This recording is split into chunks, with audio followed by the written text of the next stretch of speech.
پہلی خبر یہ ہے کہ جتنا مرضی ظلم کرو ظلم کے سامنے سر نہیں جھکاؤں گا، ملک ریاض صاحب بحیرہ ٹون والے۔ عمران خان کی گرفتاری کے بعد بیرسٹر علی ظفر نے کال نہیں سنی، بشرا بی بی کا کہنا ہے جی۔ سڑک پر چلتے شخص کو کہا گیا آؤ انصاف دیتے ہیں، نواز شریف صاحب۔ یہ کس کو کہہ رہے ہیں وہ میں آگے چل کے آپ کو بتاتا ہوں۔ پی ٹی آئی اسمبلیوں سے نکلنے کے لیے تیار، فضل الرحمان دعویٰ مسترد۔ مخصوص نشست نظر ثانی درخواست پر فوری سماعت نہ کرنا ناانصافی، چیف جسٹس آف پاکستان۔ کسی مسئلے پر پی پی سے کوئی بات نہیں ہوگی، عمران خان۔ مسلم لیگ نون میں غیر سنجیدہ اور نالائق لوگ آ چکے ہیں، آصف گرمانی صاحب کہہ رہے ہیں۔ شفقت محمود کا سیاست چھوڑنے کا اعلان۔ نہ کے پی اسمبلی ٹوٹے گی، نہ قومی اسمبلی سے استعفے دیں گے، علی محمد خان۔ بسم اللہ الرحمن الرحیم، میں وسیم اللہ سرگانی، آپ دیکھ رہے ہیں میرا یوٹیوب چینل یا فیس بک پیج۔ تمام ویورز کو ویلکم کرتا ہوں۔ اب آ جاتے ہیں پہلی خبر کی جانب، جو ہے ملک ریاض والی۔ وہ کیا ہے پڑھے جی۔ ملک ریاض صاحب نے کہا ہے کہ ہفتہ 20 جولائی کی شام ایک بیان میں کہا ہے کہ جتنا مرضی ظلم کرو میں ظلم کے سامنے سر نہیں جھکاؤں گا۔ یہ سکیورٹی ادارے کے بغیر کسی قانون جواز کے بحیرہ ٹون کی عمارت میں گھسنے کے آج کے مناظر ہیں۔ بحیرہ ٹون کی ایک ویڈیو ہے بڑی، وہاں جو ان کا مین گیٹ ہوتا ہے ادھر وہ توڑ رہے ہیں، کچھ سرکاری افسران پہنچے ہیں تو وہ توڑ پھوڑ کر رہے ہیں۔ انہوں نے کہا کہ ملک کی ترقی میں کردار ادا کرنے کی بجائے گرانے میں دلچسپی کس ترجمان کی عکاسی کرتی ہے۔ حکومت جبر پر مبنی ایسی غیر قانونی اور غیر اخلاقی کارروائی صرف یہ پیغام دیتی ہے کہ اب کوئی بھی سرمایہ کار پاکستان میں محفوظ کاروبار نہیں کرے گا۔ یہ تو بات بالکل درست ہے، لیکن دوسری بات وہ 190 ملین پاؤنڈ والی ہے ملک صاحب۔ انہوں نے کہا کہ کاروبار نہیں کرے گا۔ ملک ریاض حسین کا کہنا ہے کہ یہ کارروائی پاکستان کی معیشت کے لیے زیر قتل ثابت ہوگی۔ ان سب ظلم و ستم کے باوجود میں اپنے موقع پر قائم ہوں۔ بننا ہے اہل ہوش مدعو بھی موصاف بھی، کسی وکیل کریں گے کسے سے مصافی چاہیے۔ چیئرمین بحیرہ ٹون کی میڈیا ترجمان ندا ظہور سے جب اس بارے ٹیلی فون سے پر تصدیق کی جائی تو انہوں نے جنگ کو بتایا کہ یہ بیان 20 جولائی کی شام کو جاری کیا گیا ہے۔ ملک ریاض کے خلاف بالکل ادارے متحرک ہو چکے ہیں۔ اب دیکھتے ہیں ملک ریاض جان چھڑواتے ہیں کہ نہیں۔ پہلے ہم سنتے سے ملک ریاض پاورفل ہے پاکستان کا، وہ آدمی ہے جس کو کوئی ادارہ ہاتھ بھی نہیں لگاتا، تو اس کو سپورٹ یہ اسٹیبلشمنٹ کیا ہے۔ مجھے تو سمجھ نہیں آ رہی اب اسٹیبلشمنٹ کہاں ہے جو اس شخص کو سپورٹ نہیں کر رہی۔ تو اب آ جاتے ہیں بشرا بی بی والی بات پر۔ بشرا بی بی نے کہا کہ عمران خان کی جان کو خطرہ ہے، پتہ نہیں میں بھی زندہ رہوں یا نہیں۔ بانی چیئرمین کی گرفتاری کے بعد بیرسٹر علی ظفر کو 2-3 مرتبہ کال کی جو انہوں نے نہیں سنی۔ اڈیالہ جیل میں صحافیوں سے غیر رسمی گفتگو کرتے ہوئے بشرا بی بی نے کہا کہ گزشتہ سال بانی پی ٹی آئی کو جب زمان پار سے گرفتار کیا گیا وہ سو رہے تھے۔ بانی چیئرمین کو گرفتار کرنے کے لیے گھر میں لگا بلٹ پروف شیشہ بھی توڑ دیا گیا۔ پولیس بانی چیئرمین کے منہ پر کپڑا ڈال کر گھسیٹ کر ساتھ لے گئی۔ گرفتاری کے 8 دن بعد اٹک میں ان سے ملاقات ہوئی، وہ سوکھ چکے تھے، کمزور ہو چکے تھے۔ انہوں نے کہا کہ بانی چیئرمین کو اٹک جیل میں جہاں رکھا گیا وہاں پر غلاظت تھی، کھانے کو کچھ نہیں دیتے تھے۔ بانی چیئرمین کو دن میں 1 دفعہ کھانا فراہم کیا جاتا، وہ بھی گندا کر کے دیا جاتا تھا۔ بانی پی ٹی آئی کو جس سیل میں رکھا گیا وہاں پر کیڑے تھے۔ بانی چیئرمین رات بھر بالوں سے کیڑے نکالتے رہتے تھے۔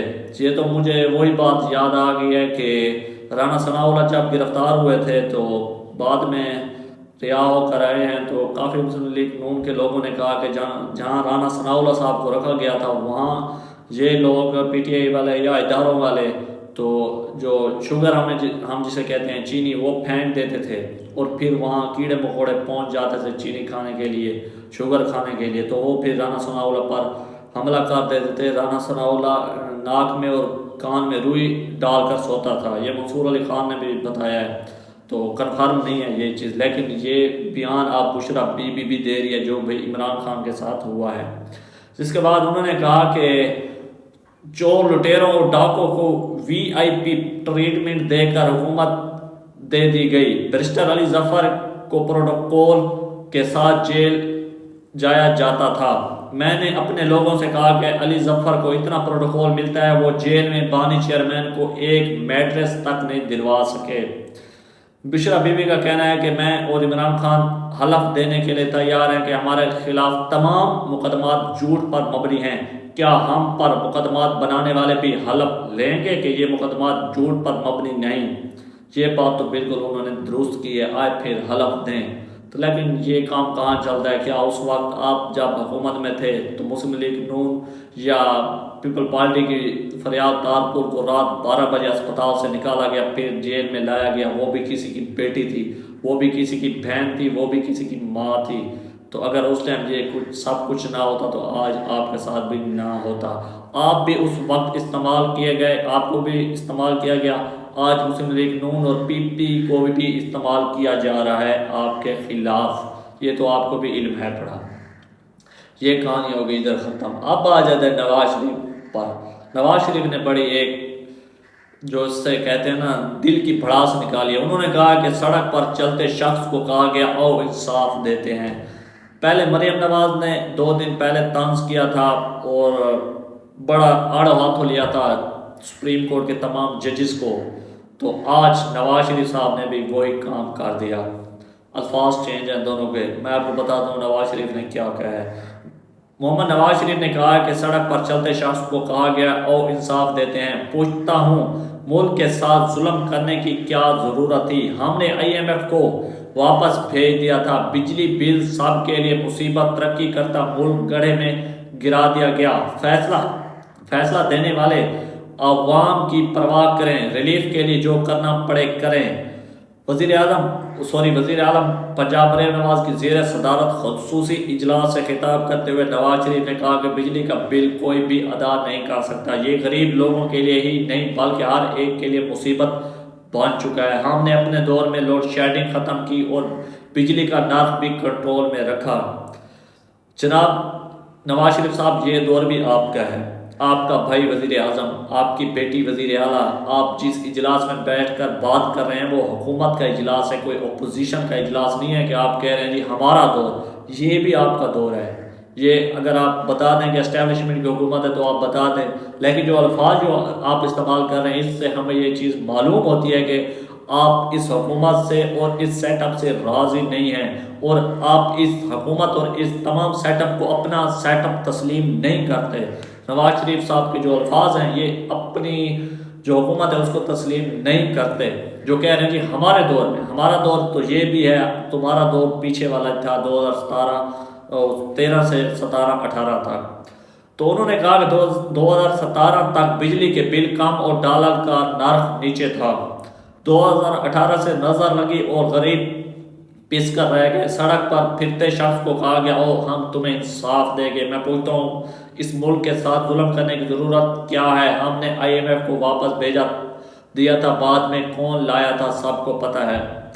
بات ایسے ہے کہ نواز شریف صاحب نے کہا جی IMF کو ہم نے بھیج دیا تھا، 2017 میں آپ نے قرضہ لیا، 2017 میں قرضہ لیا، 2018 میں 1 سال میں اگر آپ نے قرضہ نہیں لیا اس میں کون سی بڑی بات ہے؟ اگر پھر 2019-18 کی 25 جولائی کو الیکشن ہوئے تو پھر اگر آپ آ جاتے پھر بھی قرضہ لینا پڑتا۔ یہ بات غلط ہے کہ ہم نے قرضہ نہیں لیا، آپ نے 2013 سے 2017 تک قرضہ لیا، اگر آپ 2013 سے 2017 تک قرضہ نہ لیتے پھر ہم کہتے کہ آپ IMF کو خیر آباد آپ نے کہہ دیا ہے اور آپ IMF کے پاس ایک بار بھی نہیں گئے، لیکن یہ بات درست نہیں بنتی کہ آپ 4 سال IMF سے قرضہ بھی لیتے رہیں اور پھر آپ کہتے ہیں جی ہم نے تو IMF کو خیر آباد کہہ دیا تھا، یہ بات نہیں چلے گی۔ جس میں جی اجلاس میں سینیٹر پرویز رشید، معاون خصوصی برائے وزیر اعظم Rana Sanaullah, senator minister ji Maryam Aurangzeb, معاون خصوصی Rashid Nasrullah, MNA Bilal Azhar Kayani, chairman PND، secretaries اور دیگر متعلقہ احکام بھی موجود تھے۔ یہ ہو گیا جی نواز شریف کی بات۔ اب آ جاتے ہیں جی اسمبلیوں سے استعفیٰ دے رہے ہیں جی، اس پر کبھی مولانا فضل الرحمان کہہ رہے ہیں جی ہم اسمبلیوں سے استعفیٰ دے رہے ہیں، پی ٹی آئی ہمارے ساتھ ہے۔ تو اس پر میں آپ کو بتاتا ہوں کہ جی پی ٹی آئی اسمبلیوں سے نکلنے کے لیے تیار، فضل الرحمان بیرسٹر گوہر نے دعویٰ مسترد کر دیا۔ سربراہ مولانا فضل الرحمان نے دعویٰ کیا کہ شفاف الیکشن کے لیے Pakistan Tehreek Insaf P T I assembly سے مستعفی پر آمادہ اور خیبر پختونخوا اسمبلی تحلیل کرنے کو تیار ہے۔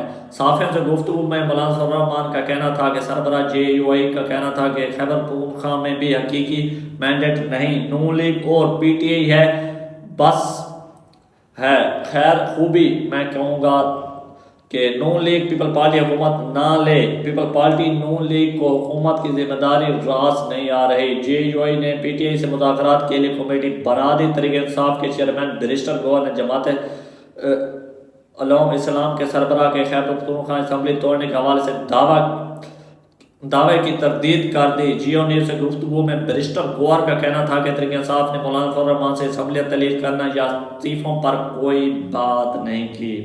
اب آگے بات سمجھ، پی ٹی آئی والے اب یہ غلطی زندگی میں نہیں کریں گے، کیونکہ انہوں نے پچھلے پی ڈی ایم حکومت میں یہ غلطی کر کے دیکھ لی جناب، کہ اسمبلی انہوں نے پنجاب کی توڑ دی تھی اور پھر کے پی کے کی اسمبلی توڑ دی تھی، اور قومی اسمبلی میں انہوں نے استعفے دے دیے تھے، جس کے بعد وہاں کے جو سپیکر صاحب تھے، مجھے کنفرم یاد نہیں ہے، شاید یوسف رضا گیلانی تھے یا اعتزاز احسن صاحب، وہ سوری سردار ایاز صادق صاحب تھے، انہوں نے ان کے استعفے قبول نہیں کیے، تو وہ بہت کم استعفے قبول کرتے، کبھی دل چاہتا تو قبول کر لیتے، کبھی دل چاہتا وہ ریجیکٹ کر دیتے۔ پی ٹی آئی والے پھنس چکے تھے، نہ وہ اسمبلی جا سکتے تھے، نہ اپنے آپ کو اپوزیشن کا بندہ کہہ سکتے تھے کیونکہ ان کی سیٹیں نہیں تھی، بہت ان کے ساتھ برا کیا گیا۔ جس کے بعد تحریک انصاف نے مولانا فضل الرحمان سے اسمبلیاں تحلیل کرنا یا استعفوں پر کوئی بات نہیں کی۔ انہوں نے کہا کہ مولانا فضل الرحمان سے اسمبلیاں تحلیل کرنا یا استعفوں پر کوئی مشاورت ہوئی نہ ایسا کوئی فیصلہ ہوا۔ ان کا کہنا تھا کہ تحریک انصاف نے اسمبلیوں سے نکلنے سے متعلق کوئی بات نہیں کی، تو یہ ان کی تمام تر باتیں تھیں کہ ہم نے کوئی اسمبلیوں سے استعفیٰ نہیں دینا، لیکن مولانا فضل الرحمان نے یہ دعویٰ کر دیا ہے، پھر پی ٹی آئی نے اس کی تردید کر دی ہے۔ اب آ جاتے ہیں مخصوص نشستوں پر، جو تفصیلی فیصلہ آ چکا ہے اس پر میں آپ کو بتاتا ہوں۔ مخصوص نشستیں، نظر ثانی درخواست پر فوری سماعت نہ کرنا، ناانصافی، چیف جسٹس درخواستیں تحلیل کے بعد مقرر، ججز کمیٹی چیف جسٹس کا اختلافات۔ پہلی بات یہ ہے کہ چیف جسٹس قاضی فائز عیسیٰ کی سربراہی میں سپریم کورٹ کی مقدمات کے سماعت اور بینچوں کی تشکیل سے متعلق قائم 3 رکنی کمیٹی کے اجلاس میں جسٹس منصور علی شاہ اور جسٹس منیب اختر نے مخصوص نشستیں پی ٹی آئی کو دینے سے متعلق مقدمے کے فیصلے کے خلاف مسلم لیگ نون کی جانب سے دائر نظر ثانی کی درخواست کی سماعت مرکزی کیس کی سماعت کرنے والے 13 ججز کی دستیابی کی صورت میں موسم گرما کی تعطیلات کے بعد کرنے کا فیصلہ کیا ہے، جبکہ چیف جسٹس قاضی فائز عیسیٰ نے اپنے اختلافی نوٹ میں قرار دیا ہے کہ فریقین مقدمے کو فیصلے کے خلاف نظر ثانی کا حق آئین نے دیا ہے، اس لیے ججز کے آرام اور آسانی کو نہیں بلکہ آئین کو ترجیح دینی چاہیے۔ اگر فوری طور پر نظر ثانی کی درخواستیں سماعت کے لیے مقرر نہ کی گئی تو یہ درخواستیں گزاروں کے ساتھ ناانصافی کے مترادف ہوں گے۔ اب آگے بات یہاں میں آپ کو بتاتا چلوں، جیسے کہ ہمارے صحافی ارشد شریف صاحب کا کیس تقریباً 6 منتھ سے نہیں چلا، اس پر تو چیف جسٹس صاحب نے کوئی بات نہیں کی، یہ کل کا کیس ہے اور آج چیف جسٹس صاحب کہتے ہیں اس کی نظر ثانی کی جو اپیل ہے اس کو فوراً حل کیا جائے اور فوراً اس کی سماعت کی جائے۔ کیا وہ ارشد شریف کا کیس سنا گیا ہے؟ کینی عدالت نے تو اس کو حق دے دیا، کیا آپ دیں گے؟ یہ دیکھتے ہیں جی۔ اس کے بعد انہوں نے کہا کہ سپریم کورٹ کی جانب سے ہفتے کے روز supreme court protection and procedure act 2023 کے تحت قائم 3 رکنی کمیٹی کے 18 جولائی 2024 کے متفقہ 27ویں اجلاس کے منٹس جاری کر دیا گیا۔ ججز کمیٹی کے سیکرٹریوں نے بتایا کہ 3 رکنی کمیٹی نے نظر ثانی کی اپیل پر غور و خوض کے بعد جسٹس منصور علی شاہ اور جسٹس منیب اختر نے قرار دیا کہ نظر ثانی کی درخواستوں کی سماعت صرف وہی 13 جج کر سکتے ہیں جنہوں نے مرضی کیس کی سماعت کی ہے جو کہ اس وقت موسم گرما کی تعطیل پر ہیں۔ اب آپ کو بتاتا چلو جنہوں نے یہ فیصلہ 13 جو جج تھے فیصلہ کیا تھا کہ جو 8 نے کہا تھا کہ پی ٹی اے کو سیٹیں دی جائیں، تو وہی جج صاحبان نظر ثانی کی اپیل پر فیصلہ کریں گے اور سماعت کریں گے۔ جنہوں نے پہلے پی ٹی اے کو سیٹیں دے دی ہیں کیا اب وہ دیں گے؟ نہیں، کبھی بھی نہیں دیں گے۔ تو ان کی سیٹیں تھیں، ان کے پاس چلے گئی، یہ نظر ثانی ایک بس ایسے مسئلہ بنا ہوا ہے۔ اس کے بعد عمران خان صاحب نے کہا کہ طریق عدم اعتماد سمیت کسی مسئلے پر پی پی سے کوئی بات نہیں ہوگی۔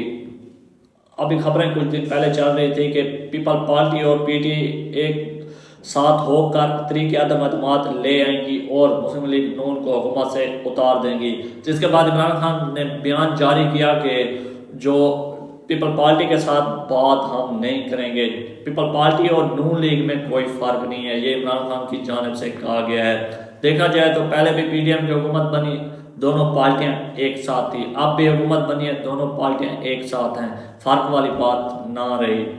اس کے بعد انہوں نے کہا کہ بنو واقعہ کہ جوڈیشل انکوائری کی جائے، ساری زندگی جیل میں بیٹھنے کے تیار ہوں، موقف سے پیچھے ہٹنے کی باتیں ہیں بے بنیاد ہیں، اگر میری بیوی کو کچھ ہوا تو جن لوگوں کے میں نے نام لیے تھے ان کو نہیں چھوڑوں گا، جب تک میں زندہ ہوں ان کا پیچھا کروں گا۔ عمران خان صاحب یہ بات ہوگی۔ اب آ جاتے ہیں جی مسلم لیگ نون کے ایک رہنما اور مسلم لیگ نون کو خیر آباد کہہ کر چلے گئے ہیں، وہ ہیں جی آصف گرمانی صاحب۔ یہ جی مسلم لیگ نون میں غیر سنجیدہ اور نالائق لوگ آ چکے ہیں۔ اصل بات میں کہ آپ کو بتاتا چلوں کہ ان صاحب کو سینٹ کا اب ٹکٹ نہیں دیا گیا اور سینیٹر ان کو نہیں بنایا گیا، تو انہوں نے مسلم لیگ نون کو خیر آباد کہہ دیا اور کہا کہ نون لیگ کے اندر نالائق لوگ آ چکے ہیں۔ اگر دیکھا جائے تو نون لیگ میں کوئی بھی نئے لوگ شامل نہیں ہوئے، وہی پرانے ہیں، ایک محسن نقوی اور دوسرا جو ہمارا وزیر خزانہ پہ اورنگزیب صاحب، اس کے علاوہ کوئی بھی مسلم لیگ نون میں نئی بڑی ہستی شامل نہیں ہوئی، نہ پیپل پارٹی سے ادھر آئی ہے، نہ پی ٹی آئی سے کوئی نون لیگ میں آیا ہے۔ تو لیکن یہ ایسے اپنے ایک جو ان کو سیٹ ملتی تھی تو وہ اب ان کو نہیں ملی، تو انہوں نے کہا کہ نواز شریف ایک وفادار ساتھی کے پیچھے چھوڑ دیا ہے۔ نواز شریف کا پہلے بھی احترام کرتا تھا، آج بھی احترام کرتا ہوں، پیدائشی مسلم لیگی ہوں، کسی پارٹی کو جوائن نہیں کر رہا۔ آصف گرمانی نے یہ بھی کہا کہ مسلم لیگ نون گھرانے کے فرد کے طور پر ماننا چاہتا ہوں، اپنے گھر چھوڑتے ہوئے تکلیف تو ہوتی ہے۔ اس کے بعد شفقت محمود صاحب نے بھی پی ٹی آئی چھوڑنے کا اعلان کر دیا ہے۔ مجھے سمجھ نہیں آتی جب پی ٹی آئی چھوڑنے کا اعلان ہو رہے تھے اور انہوں نے سیاست چھوڑنے کا اعلان کر دیا، جب سیاست چھوڑنے کے اعلانات ہو رہے تھے اس ٹائم تو انہوں نے نہیں چھوڑی، تو اب یہ چھوڑ رہے ہیں، دیکھتے ہیں پھر کیا بنتا ہے۔ اس کے بعد علی محمد خان نے کہا کہ نہ کے پی اسمبلی ٹوٹے گی، نہ قومی اسمبلی سے استعفے دیں گے۔ یہ وہی بات جو مولانا فضل الرحمان نے پی ٹی آئی کے بارے میں کہی ہے، تو وہ ان کا جواب دے رہے ہیں علی محمد خان کہ ہم نہ کے پی اسمبلی توڑیں گے، نہ ہم قومی اسمبلی سے استعفے دیں گے، ہم دونوں جگہ پر موجود رہیں گے۔ تو یہ تھا آج کا میرا ویڈیو۔ اگر ویڈیو آپ کو اچھی لگے تو لائک کریں، کمنٹ کریں اور ویڈیو کو شیئر کریں۔ انشاءاللہ ملتے ہیں نیکسٹ ویڈیو میں۔